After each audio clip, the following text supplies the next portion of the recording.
My husband and I are in a loveless, contractual marriage. When I heard his first love was back in town, I immediately made plans to step aside and let her take over. But then, I accidentally overheard him bragging to his friends, "My wife is crazy about me. See this tie?" She picked it out and tied it herself, even made sure it matched her scarf. "And this watch? She chose it for me, looks great, doesn't it? She's so clingy. Every time we say goodbye, she insists on one more kiss, like she can't stand to let me go." I stood there at the door, completely dumbfounded. Wait. Was he talking about me? Ryan was still gloating away at the lounge. "Look at this gift my wife gave me," he continued, basking in attention. "The moment she got her paycheck from a project, she rushed to buy me an apartment. She was so insistent on giving it to me. And even put it solely under my name. My wife really loves me," he concluded, sounding completely pleased with himself, while his friends were left looking somewhere between awkward and unimpressed. These guys were all trust fund kids, each with fortunes in the billions. Honestly, the tiny apartment I bought, even though it's in a prime location, wouldn't even register on their radar. But here was Ryan, showing it off like it was a treasure. Watching him grin like that, I was even more confused. Weren't we supposed to be in a marriage with zero feelings? So how did I suddenly become the one madly in love with him? Did I, somehow, end up in the wrong story? I watched Ryan show off that watch again, and the more I looked at him, the more baffled I felt. Sure, I sort of picked out that watch, but all I did was mention it looked nice. And he went ahead and bought it himself. As for the tie? That was his idea, because he insisted we had to play the role of a loving couple in public, so he specifically got one in a matching color. And the reason I helped him tie it was simply because he was dawdling around when I was in a rush to leave. And the apartment? That was just me repaying a favor. How did that suddenly turn into proof that I was head over heels for him? I couldn't help but laugh at how absurd this all was as I calmly pushed the door open. The moment Ryan saw me, his face lit up with undisguised delight, and he arrogantly called out, "You're here, huh? Come sit down." I went along with it and sat beside him, only to notice him sneaking glances at his friends. To my surprise, I actually understood that look. It was like he was silently boasting, "See? My wife can't go a minute without me," and came rushing over. The truth was, he was the one who had insisted that I show up. He naturally wrapped an arm around my waist, and when he sensed how stiff I was, he leaned in close and whispered in my ear, "Don't forget our agreement." I let out a soft smile, relaxed into his embrace, and leaned against him tenderly. One of his friends chuckled, "You two are really something." "Yeah. Ryan was just singing your praises," another added. Feigning curiosity, I asked, "Oh? What was he saying about me?" "What else? Just how capable and amazing you are." "Exactly. He even went on about how great your relationship is." I turned to Ryan, gazing at him with a soft expression, and slipped my arm through his, resting my head on his shoulder. "Oh yes, our relationship has always been wonderful." Ryan immediately straightened up, a grin stretching so wide he could barely contain it. If he had a tail, it'd definitely be wagging like crazy right now. In that moment, I suddenly realized, my husband was actually kind of amusing.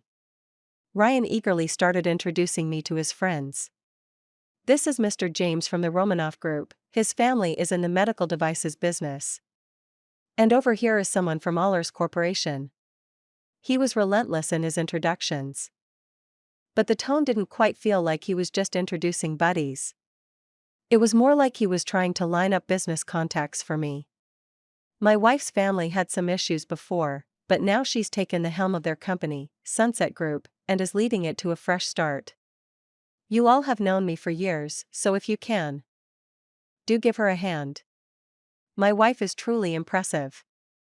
She just wrapped up a project with Vincent Company. You know how tough GR Group is, always so demanding and hard to please. But she nailed it. So you can trust Jessica's capabilities." As I listened, it became clearer why this gathering was arranged. Ryan's friends were people I could only dream of networking with, and yet, he was taking the initiative to introduce them to me. Sure, on the surface, we were a couple, so his success was mine and vice versa, but we both knew what the reality of our relationship was. Still, I couldn't deny feeling a twinge of emotion knowing he was doing all this for me. Noticing my gaze fixed on him, Ryan's cheeks turned slightly red. He lowered his head, took a sip of water, and leaned in close to whisper, "Don't forget, I own shares in your company. You making money means we make money. I'm a businessman. After all. Can't let myself lose out," he added, sounding all too practical. I smiled faintly. Sure, that made sense, but why did it sound like he was trying a bit too hard to justify himself? When I turned away, he seemed a bit off, as if my reaction wasn't quite what he'd expected. Leaning in closer again, he added, "These guys are loaded. Squeeze them for all they're worth. If there's any trouble, I've got your back." I couldn't help but laugh. Only he could say something like that with a straight face. Picking up my glass, I turned to his friends and said, "It's a pleasure meeting you all. I look forward to working together in the future." Seeing me raise my glass, Ryan quickly joined in. He snatched the wine out of my hand and swapped it for a glass of juice. "Stick to juice," he told me. Then, turning to his friends, he added, "My wife's health isn't great, so she can't drink alcohol." James nodded understandingly. "Got it. Jessica, we'll definitely collaborate more in the future." By the end of the evening, I'd managed to exchange contact info with almost everyone, and with Ryan's relentless pushing, I even walked away with 2 projects. Can you handle that project all on your own? Why not consider partnering with my wife? Her family's business is in real industry, tons of experience. Is your project underway yet? Maybe think about bringing my wife on board? I'd seen people trying to pass on resources before, but this was on a whole other level. He was practically force-feeding them to me. I couldn't help but laugh at Ryan's shameless maneuvering. I was honestly worried he'd leave this place friendless by the time we walked out. He wouldn't let me drink. Yet here he was shamelessly begging for deals. Of course, his friends knew him too well, they laughed it off while pouring drink after drink for him. By the end of the night, Ryan was so tipsy that he was practically draped over me, totally out of it. Struggling to get him into the car, I was just about to hop into the driver's seat when he groggily grabbed my wrist, refusing to let go. "Babe, don't leave," he mumbled, his voice slurred. "I really like you," he blurted out. Wait, what? Did he just say he likes me? My marriage with Ryan was a complete accident. 2 years ago, my father's failed investments brought our family business to the brink of bankruptcy. Overnight, our world came crashing down. My parents fell ill. Relatives and friends, once warm and welcoming, now treated us like the plague. Those once smiling aunts and uncles turned vicious, shouting at us to pay up. Even my longtime boyfriend abandoned me. From my ivory tower, I was suddenly thrust into the dirt, and everyone seemed eager to kick me while I was down. I sold everything of value we had left, but against a mountain of debt, it was nothing more than a drop in the ocean. We ended up crammed into a tiny, run-down apartment. And every waking moment was consumed by the thought of money. Then Ryan appeared out of nowhere. When he first showed up, I thought he was just another creditor. I was on high alert. But this strikingly handsome man simply smiled and said, "Marry me, and all your family's problems will disappear." It wasn't until he laid his cards on the table that I realized he wasn't some debt collector. He was a bona fide big shot, someone my family, even at its peak, couldn't hope to compete with.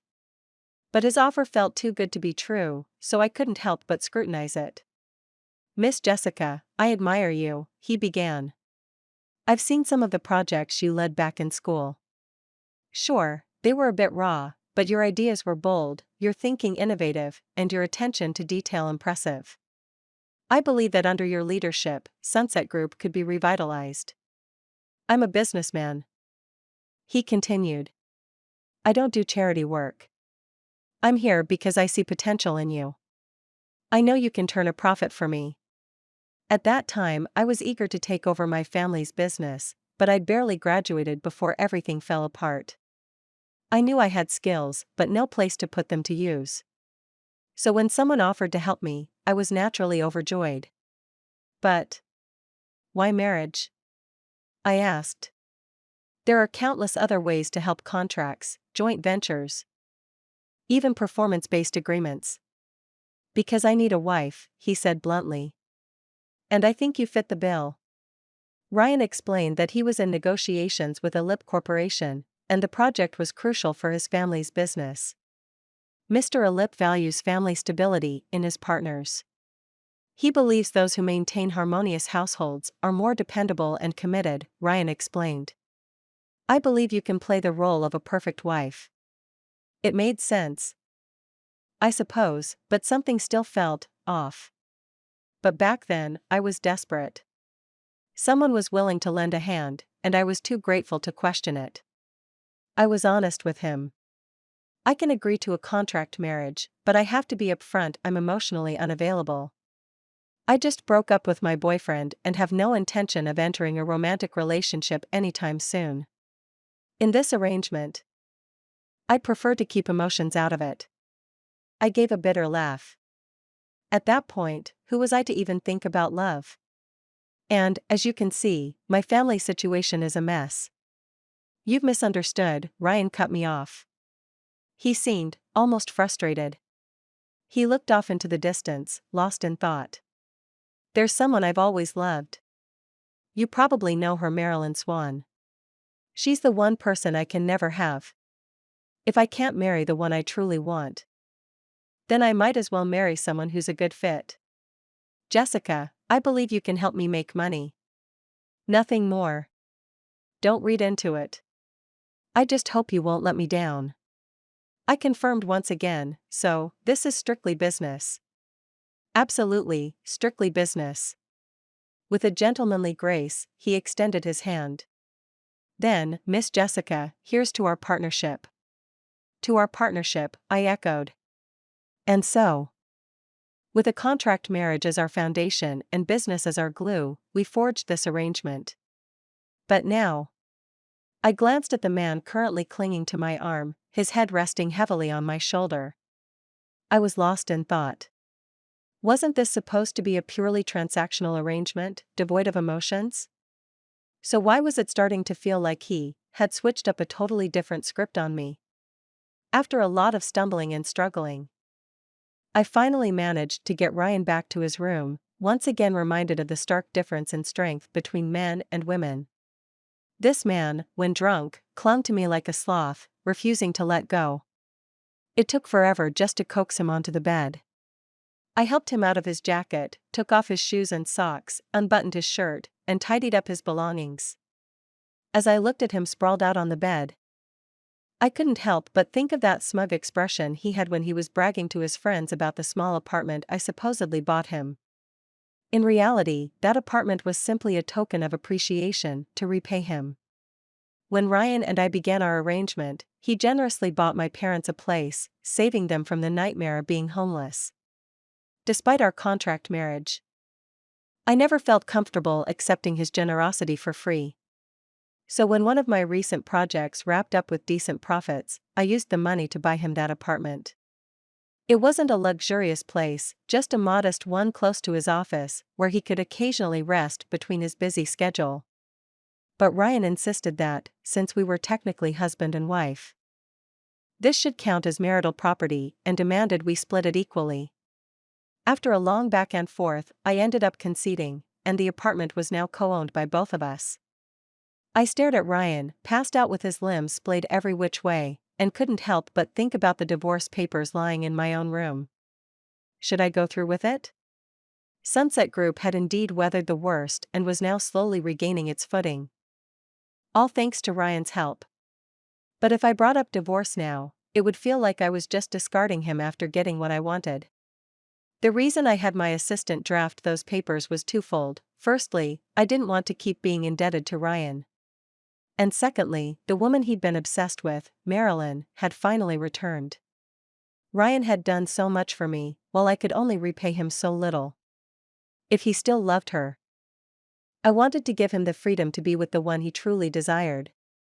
Yet, when I recalled that proud look on his face when he was boasting about me to his friends, I found myself second-guessing. Does he really still have feelings for Marilyn?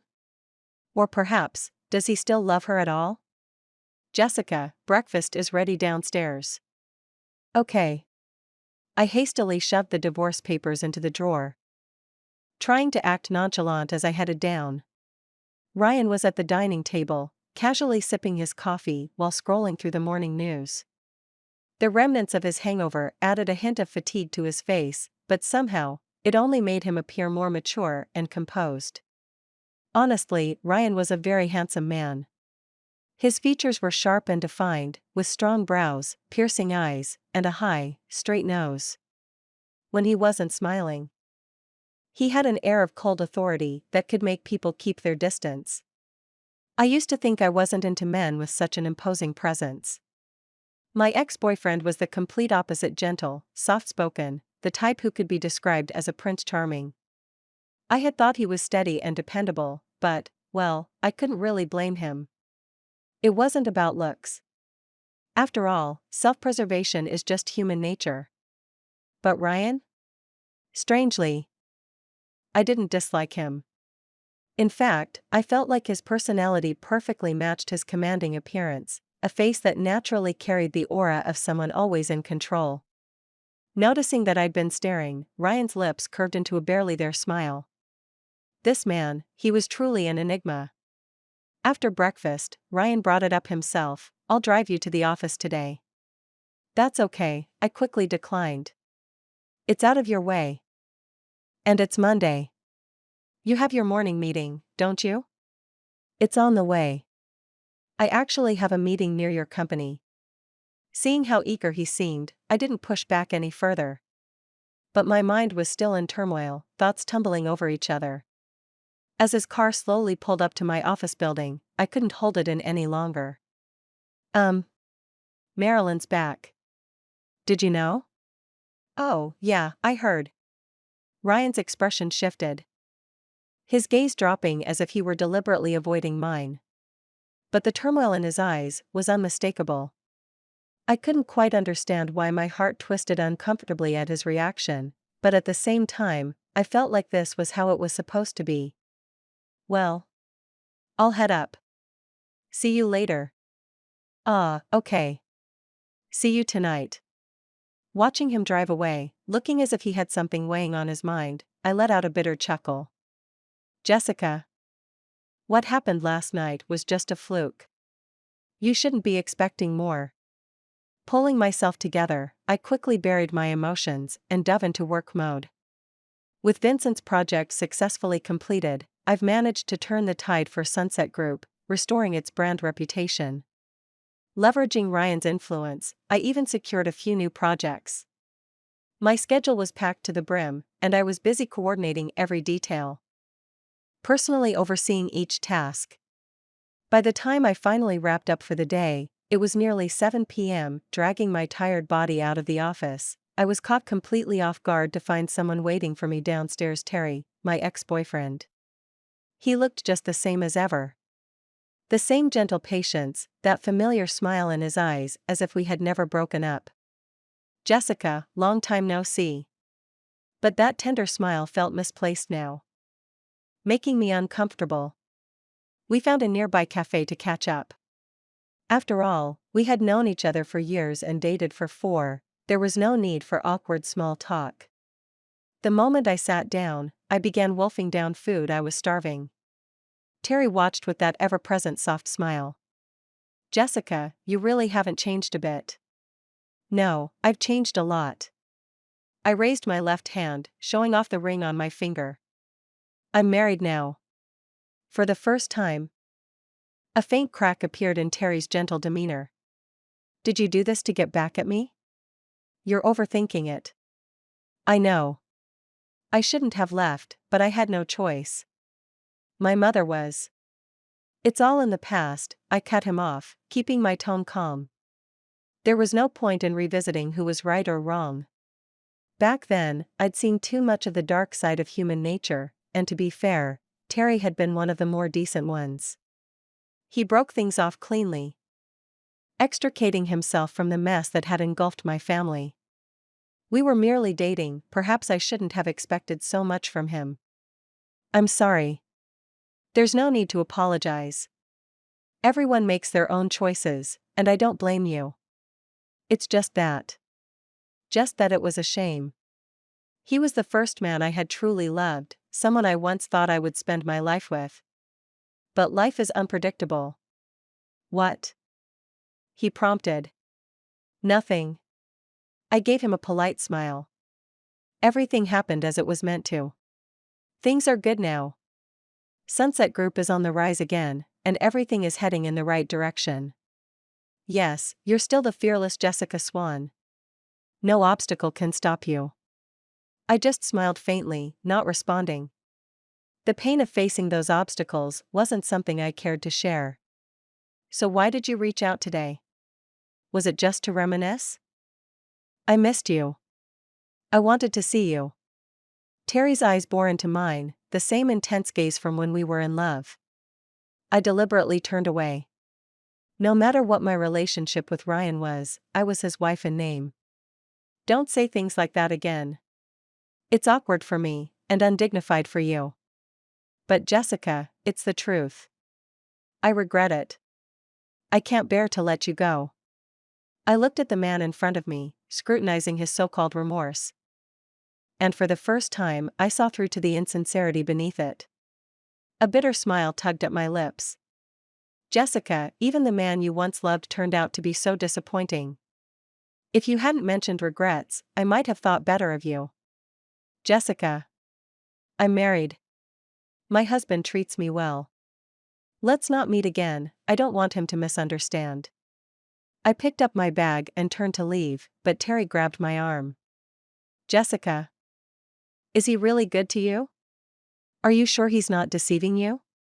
These rich heirs are notorious for their playboy lifestyles. I've heard that he. Before I could react, a tall figure strode over with a menacing presence, delivering a powerful punch to Terry's face. The blow sent him sprawling to the ground. Before I knew what was happening, Ryan had his arm wrapped possessively around me. Sorry. But I'd appreciate it if you stayed away from my wife, Ryan said, his tone icy. If you dare to bother her again, I'll make sure you regret it. Terry's expression darkened, the cut on his cheek stripping away that gentle facade, leaving him looking disheveled. Ryan, are you that afraid of me talking to her? You sneaky thief. Ryan didn't bother responding, simply tightening his grip on me and pulling me away. He was angry. That was my first instinct. But it didn't quite make sense. I had been completely upfront with Ryan about my past with Terry before we got married. So, was it just possessiveness? After all, based on the papers signed by government, I was still his wife officially. I just wanted to clarify that nothing's going on between me and him. Running into him today was purely coincidental. Okay.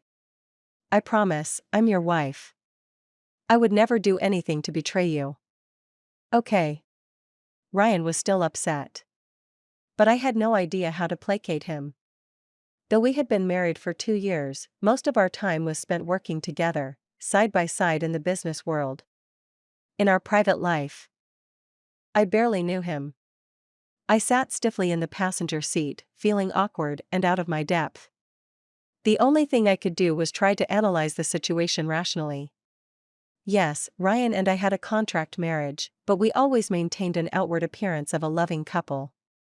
Now, if someone with ulterior motives saw me meeting with my ex-boyfriend, it would surely stir up trouble. It would reflect poorly on Ryan, my husband in name, and put him in an awkward position. I'm sorry, it was my mistake, I finally said, trying to sound sincere. Oh? And what exactly did you do wrong? His tone was oddly curious. What was with that question? It sounded almost playful.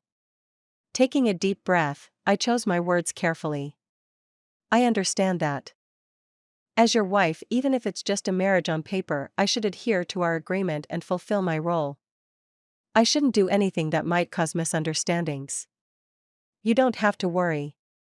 I won't see Terry again. After all, he's my ex, and if people were to see us together, it might lead to gossip that could damage your reputation. Ryan nodded slowly, but a faint frown remained on his face, his expression hard to decipher. He looked pleased. Yet there was a hint of dissatisfaction lingering there. Was he happy? Or still upset? His reaction was so confusing.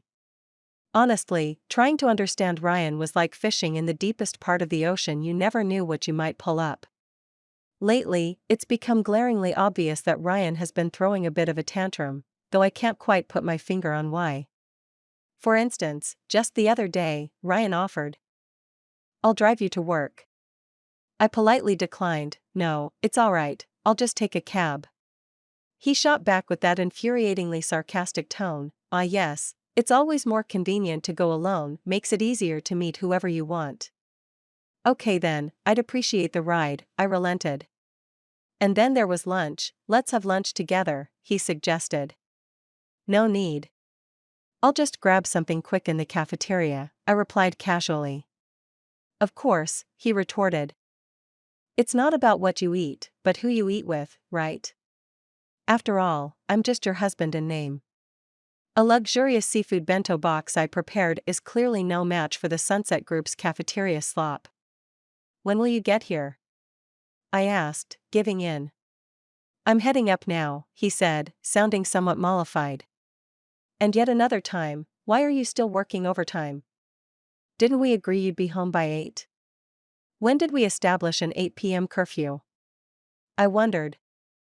Bewildered. He sighed dramatically. "Other wives know to come home early to keep their husbands company, but Miss Jessica here is clearly far too busy saving the world." I could practically hear the pout in his voice. "It's dangerous for a girl to be out alone so late. Who knows what kind of shady men you might run into, like a certain ex-boyfriend." I let out a long, exhausted sigh. All right. I'm coming home."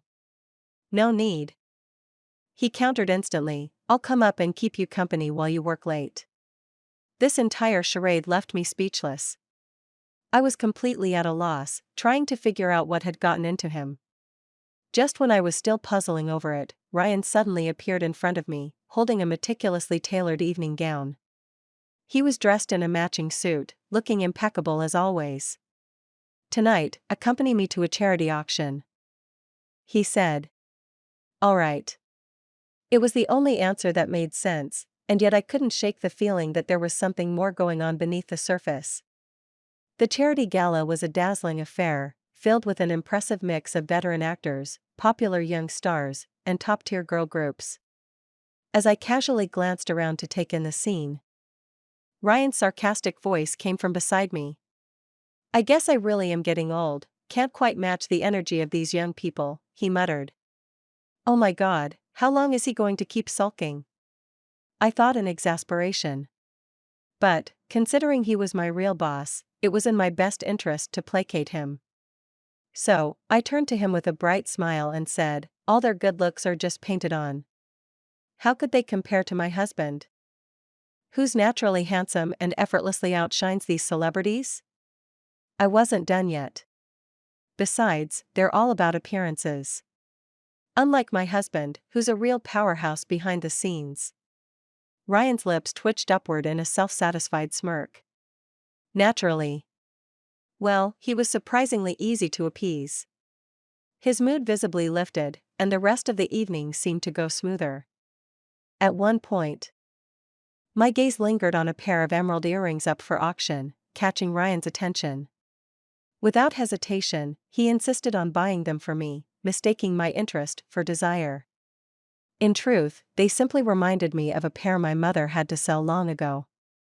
Still, I felt a warmth in my chest at his thoughtful gesture and expressed my gratitude. Throughout the event, Ryan was ever attentive, guiding me through the crowd, introducing me to potential connections, while constantly whispering in my ear, "Hold my arm. Closer. We have to make it look like we're madly in love. Fix my collar, would you?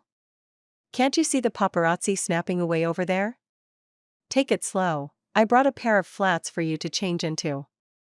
I'm the perfect doting husband, after all. Ryan's relentless chatter filled my ears all night, leaving me no moment of peace. At one point, a couple who specialized in jewelry collection playfully teased us about our close relationship. Seizing the opportunity, I stood on tiptoe and planted a light kiss on Ryan's cheek, then shyly giggled, "Sorry, I just couldn't help myself." That seemed to finally stun him into silence, his soul practically floated away with bliss. But then, a ripple of commotion swept through the room, drawing my attention to the entrance. I instinctively turned to look and froze. She had arrived. Marilyn entered like a queen, clad in a sleek, perfectly tailored black gown that accentuated her graceful figure. Her raven hair was elegantly pinned up, and she wore just enough jewelry to sparkle without overpowering her natural beauty. All eyes were instantly drawn to her. And she moved through the crowd with the kind of poise that only comes from being born to command attention. Ryan stiffened beside me, his entire focus zeroed in on her. My heart sank, a confusing mix of emotions surging within me. So, Marilyn has returned after all. As Marilyn made her entrance, she was immediately the center of attention, deservedly so. Marilyn and Ryan were both true heirs of old money families, born into legacies that carried the weight of generations. Her father was a leading figure in the country's industrial sector, her mother a prominent university president. Her paternal grandparents were influential in politics, and her maternal grandparents were renowned philanthropists. In every way, Marilyn epitomized a queen born with a silver spoon in her mouth. Yet, she never carried the air of haughtiness or entitlement that often came with such status. Instead, she was warm, approachable, and genuinely charming. I knew this firsthand. We had once been teammates on the university debate team, where I got to witness her sharp wit, vast knowledge, and effortless grace up close. After graduation, Marilyn had pursued a master's degree abroad and became actively involved with the Wildlife Conservation Society.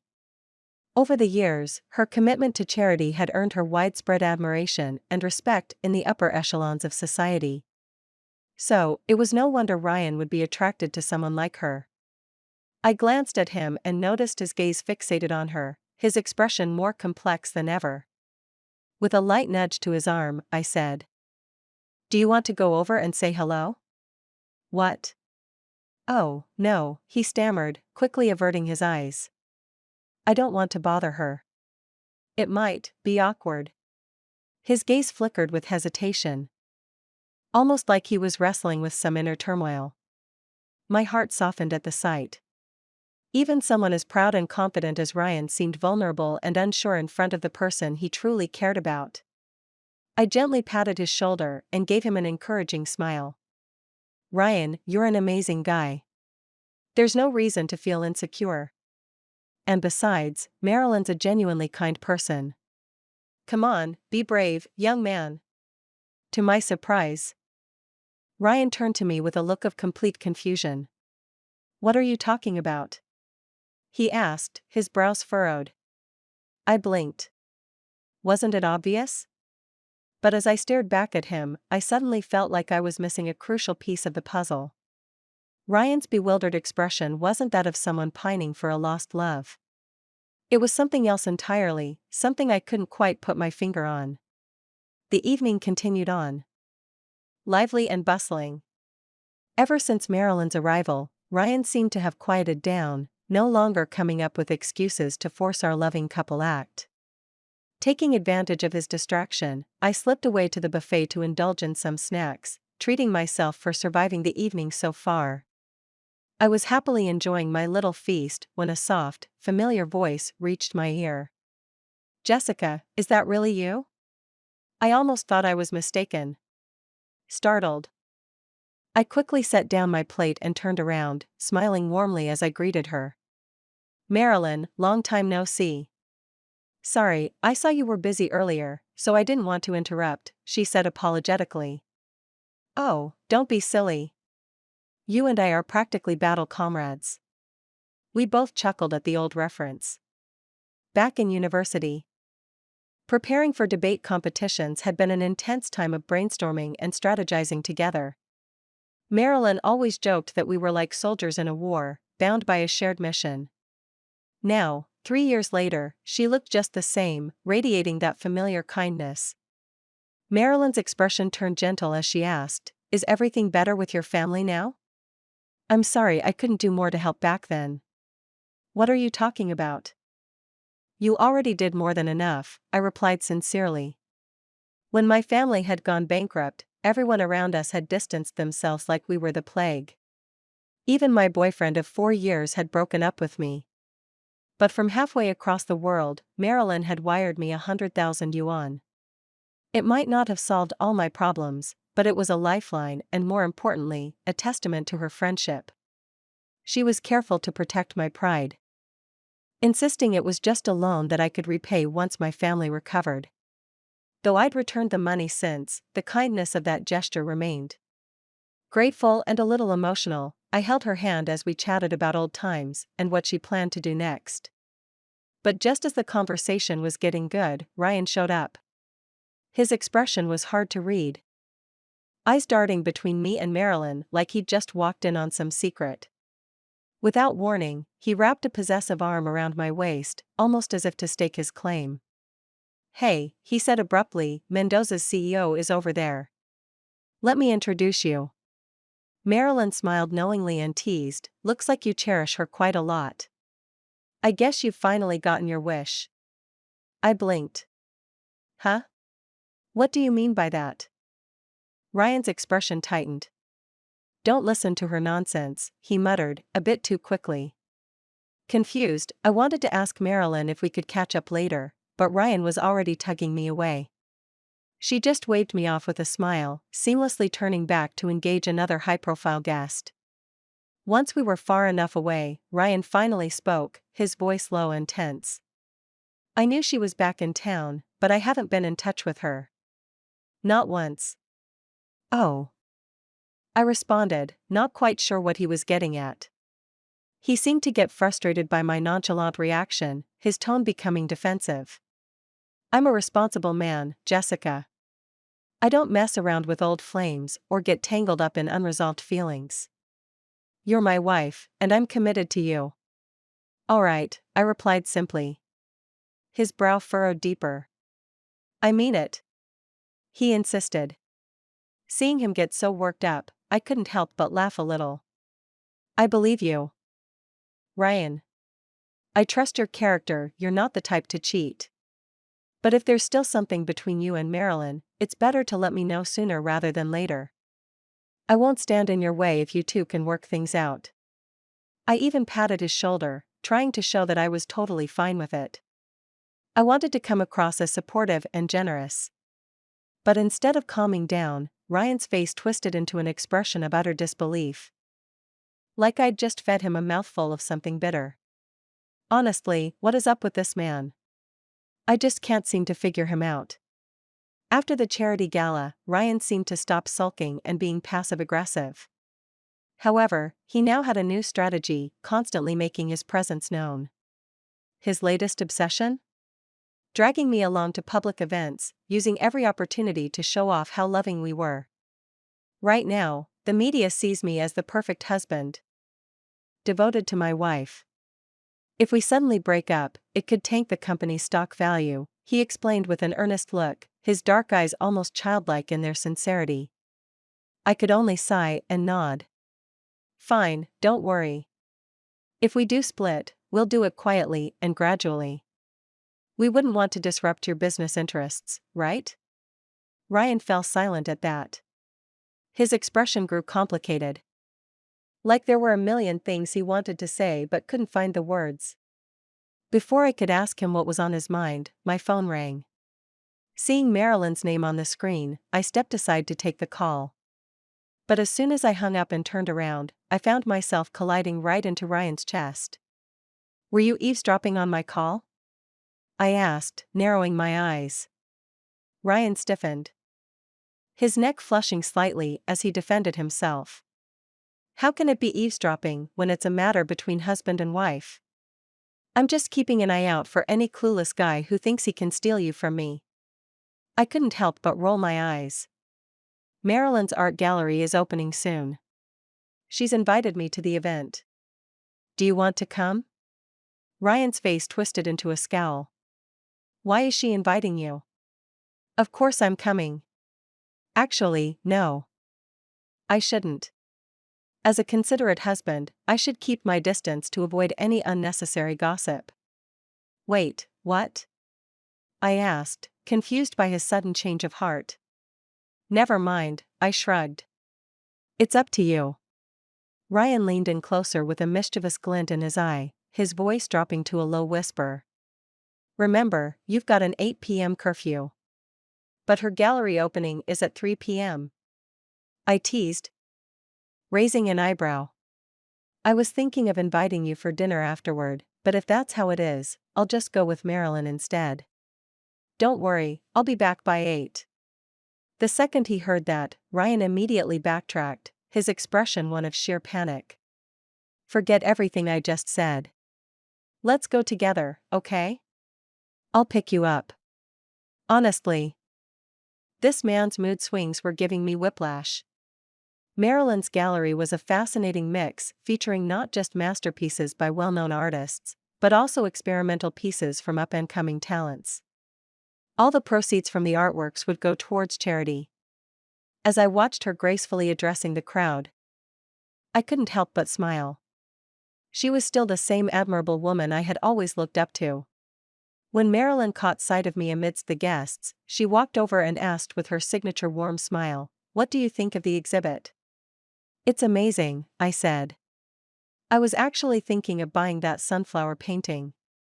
Marilyn chuckled lightly. You're a bit late on that one, someone just bought it a moment ago. Then, in a softer tone, she added, you don't need to buy anything to support me. I'm already happy that you came. Your family hasn't fully recovered yet, there's no need to spend unnecessarily. Touched by her genuine concern, I clung to her arm and playfully whined, you're too kind, Marilyn. She pinched my cheek affectionately. Jessica, you're exceptional too. It's just a shame Ryan got to have you. Curiosity piqued, I hesitated for a moment before asking. Did you and Ryan ever date? She burst into laughter. Are you kidding? I'd never go for someone like him. Wait, what? That was completely different from what I had thought. Wasn't it a well-known fact that they were the golden couple, only parting ways because they had different paths in life? Seeing my confusion, Marilyn shook her head with a sigh. What on earth has Ryan been telling you? From her version of events, I discovered a story I had never known.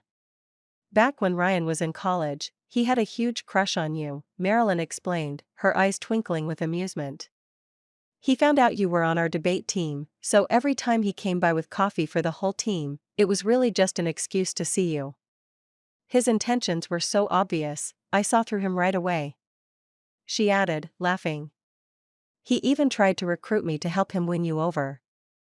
But you were dating Terry at the time, and your relationship seemed strong. I immediately shot him down. There's no way I would play homewrecker, that's not what friends do. I even warned him to stay away from you. But as fate would have it, you two still ended up together. Maybe it really was destiny, she teased. And yet that sneaky Ryan had the nerve to use me as an excuse. We've known each other since childhood. She continued. Our families are close, but that familiarity makes romance impossible. Sure, he looks all polished and suave now, but I've seen him as a kid running around in split pants, with snot all over his face. I can't unsee that, you know?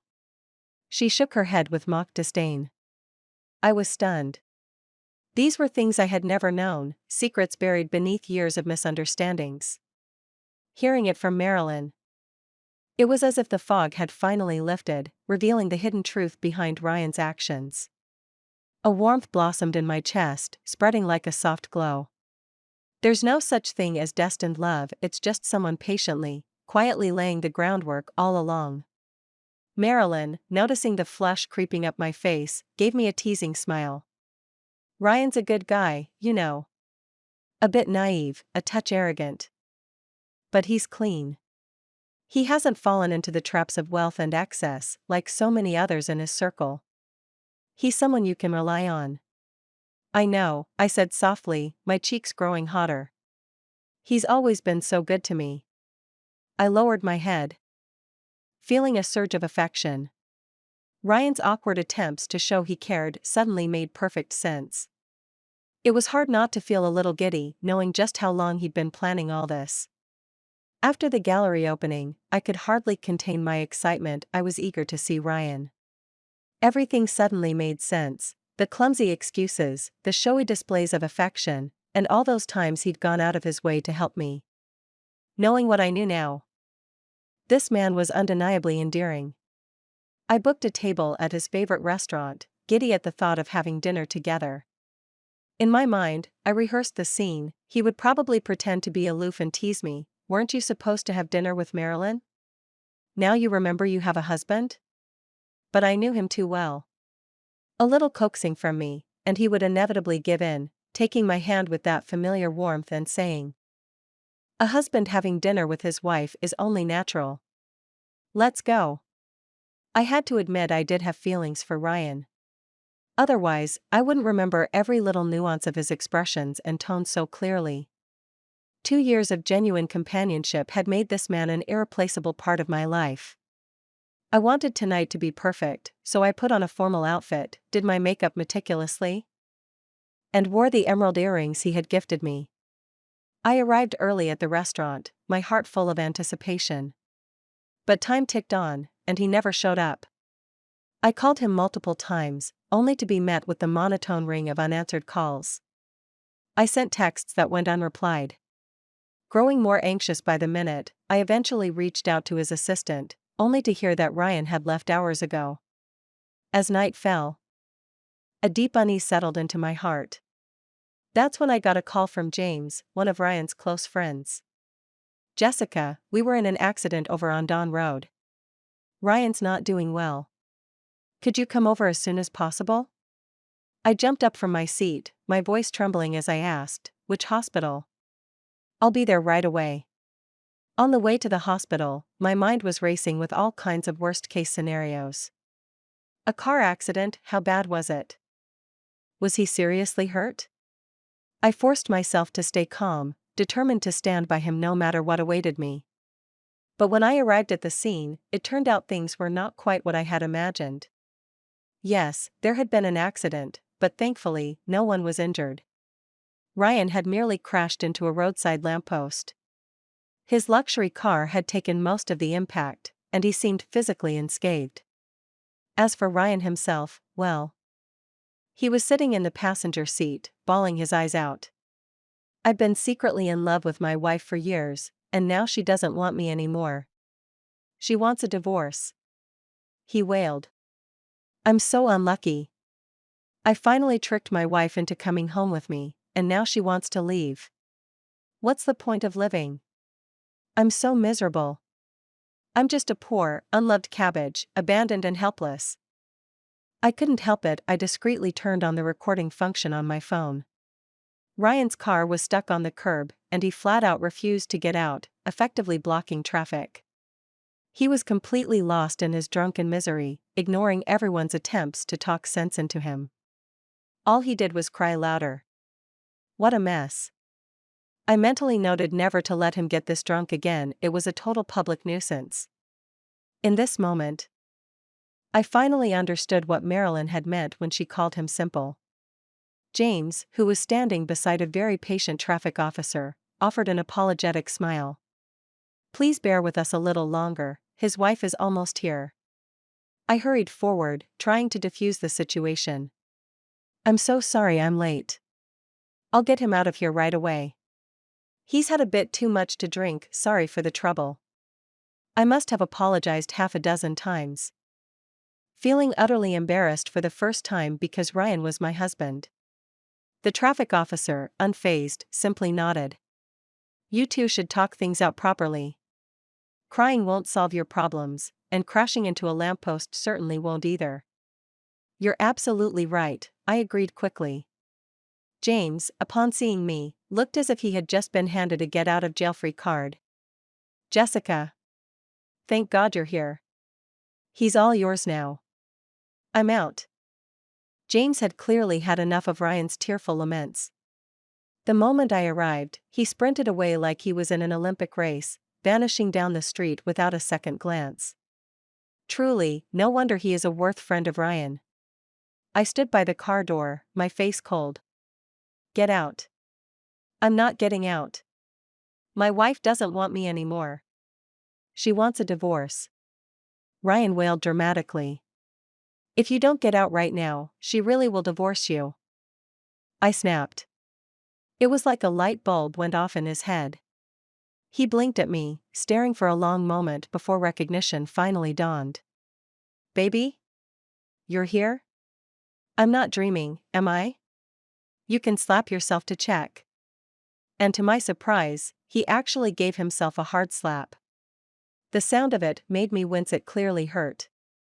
It didn't hurt, so it must be fake. Oh my God, my wife really doesn't want me. He sobbed again. Shut up. Get out of the car. I barked, my voice booming so loudly that even the traffic cop gave me a respectful glance. Great, there goes my image of a graceful, demure lady ruined by this idiot of a man. But at least Ryan finally understood and, after a moment, obediently unbuckled his seatbelt and stepped out. He looked like a child who had been caught doing something wrong. Clinging to me with an exaggerated pout and nuzzling his head against my shoulder. The traffic officer, apparently feeling like he had to step in, said with a knowing smile, "You two seem to be going through a rough patch, but hey, he looks like he cares a lot about you.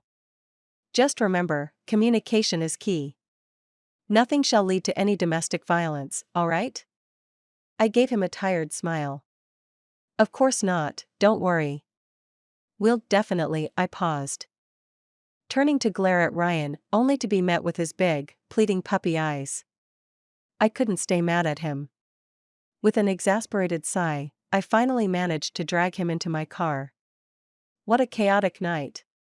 After finally getting Ryan back home, the guy just wouldn't leave my side, following me around like a shadow no matter what I did. What do you think you're doing? I asked, exasperated. Why do you want a divorce? Haven't I been good to you? His voice was almost pleading. I opened my drawer to find, as expected, the divorce papers had mysteriously vanished. Ryan must have taken them. I did it because I don't want to hear it. I'm not listening. He interrupted, throwing a tantrum like a child. Watching him act out, I felt both angry and amused.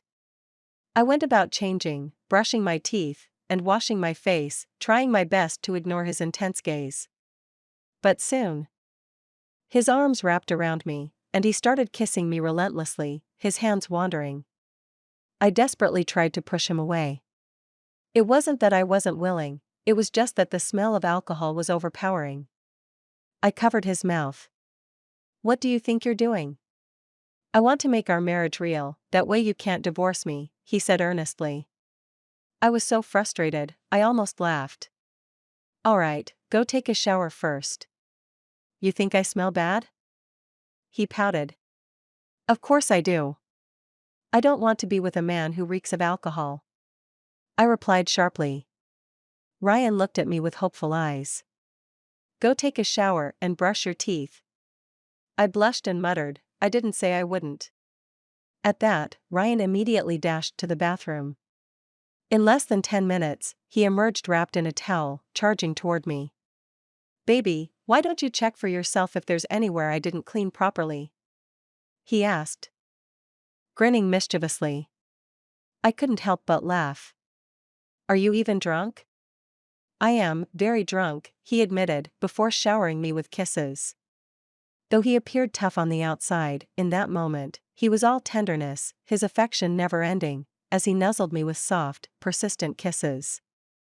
When I woke up in the morning, Ryan was already awake. He was posing with his head propped up and staring at me. He wanted to seduce me with his body early in the morning. This man is really foxy. Good morning, sweetheart. Morning, do you remember what happened last night? I don't remember. Ryan lied with his eyes open. I just remember you said you loved me super much, hugged me and said, baby, you are great, you want to be with me forever. I blushed. That was clearly what he forced me to say when I reached the peak of pleasure. I took out my phone and played a video of him crying in the car. Why am I so miserable? I finally tricked my wife home, but she wants me to divorce her. Delete it, forget it quickly. How can such a video that insults my image be kept? Ryan said and tried to snatch my phone. I glared at him. And he didn't dare to move. This is my handle. If you dare to make me angry, I will punish you in front of me. Ryan complained aggrievedly, how dare I make you angry? I like you the most. Now you like me. Isn't Marilyn your first love? I was just angry. Ryan complained helplessly, I'm just jealous. I just don't want to be compared. You have an ex-boyfriend who you have been dating for 4 years, and I can't have a first love. And you have been dating for 4 years, and my first love is made up. Ryan stared at me intently. Jessica, I only liked you. I fell in love with you at first sight in my junior year, but you were with Terry at the time, and I was jealous of him. Terry is not a good person. He ran away as soon as he saw that something happened in your family. In fact, I am quite happy. I finally have the opportunity to take advantage of the opportunity. You are very happy that my family went bankrupt. I mean, you broke up, don't misinterpret my meaning deliberately. But I didn't expect you to want to divorce me and even draft a divorce agreement. Well, I misunderstood the story. I really thought you liked Marilyn, and you wanted me to make room for you too. I like her? How is that even possible? I'm not blind. Marilyn, that tomboy, must have said a lot of bad things to you about me. Don't look at her dignified and elegant appearance now. She was as dark as a coal ball when she was a child, and she even pinned me to the ground and beat me. I smiled and comforted, okay, Terry and I are the past tense. Baby, the person I like now is you. Really? Ryan's puppy eyes lit up. Repeat what you just said, okay? Baby. There's more. I like you. Say it all. Baby, I like you. Say it again. You're not done yet, are you? Jessica, you are so mean, you have no patience with me. I didn't know whether to laugh or cry. What should I do with a husband who loves me too much and is very jealous? I can only pamper him. The end.